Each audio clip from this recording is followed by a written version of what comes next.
Welcome to G Fun Facts Online. Forget about cyber attacks and autonomous drones for a moment. The newest and most intimate battlefield is emerging, and it's right between your ears. We're entering the era of neuro-geopolitics, where the race is on to understand, influence, and even control the human mind. It's moving from science fiction to national security strategy, and it raises some of the most profound questions we've ever faced. The core of this new arms race lies in weaponizing the brain. Research intended to cure diseases like Parkinson's or treat PTSD in soldiers can be flipped to enhance cognitive performance or develop neuroweapons.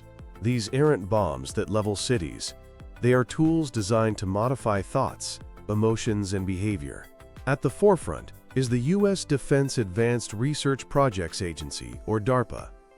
Their next-generation non-surgical neurotechnology program, known as N3, aims to create high-performance brain-computer interfaces that don't require surgery. Imagine soldiers controlling swarms of drones with their thoughts. This isn't just a fantasy. In 2018, DARPA demonstrated a user controlling 3 aircraft simultaneously using a brain chip. Other programs are working on memory-enhancing implants and even synthetic telepathy, where a computer could translate your intended speech directly from your brain. This incredible leap in technology has sparked a new geopolitical competition, primarily between the United States and China. The U.S. approach, through initiatives like BRAIN and DARPA, often focuses on therapeutic benefits and enhancing soldier performance to create more resilient and effective personnel. China's approach, however, seems more direct. Their China Brain Project explicitly links brain science to achieving strategic dominance. Chinese military strategists openly discuss achieving biological dominance and cognitive control, viewing the brain as the next battle space. Things got so serious that in 2021, the U.S. sanctioned Chinese research institutes for their work on what it called purported brain control weaponry. Russia is also in the game, reportedly developing brain impulse tech to operate drones and other military hardware. This technology fuels a new, more insidious form of conflict, cognitive warfare.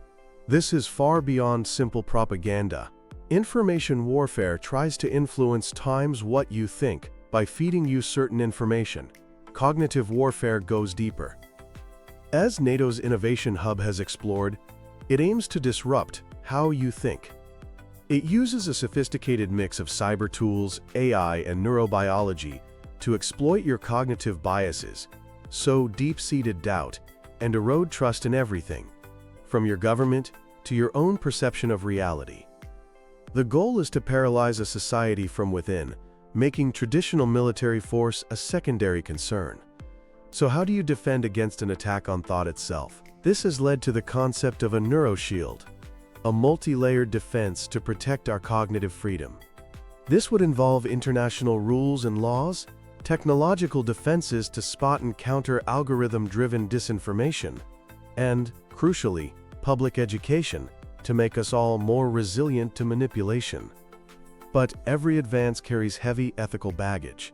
A technology that helps a soldier recover from trauma could also be used to dull the empathy of an enemy combatant. A brain-computer interface that allows for faster control of a weapon system blurs the line of human accountability in war. The very idea of creating super soldiers forces us to ask what it means to be human. As we stand on this new frontier, we face a critical challenge. The promise of neuroscience to heal is immense, but the peril of weaponizing the mind is equally profound.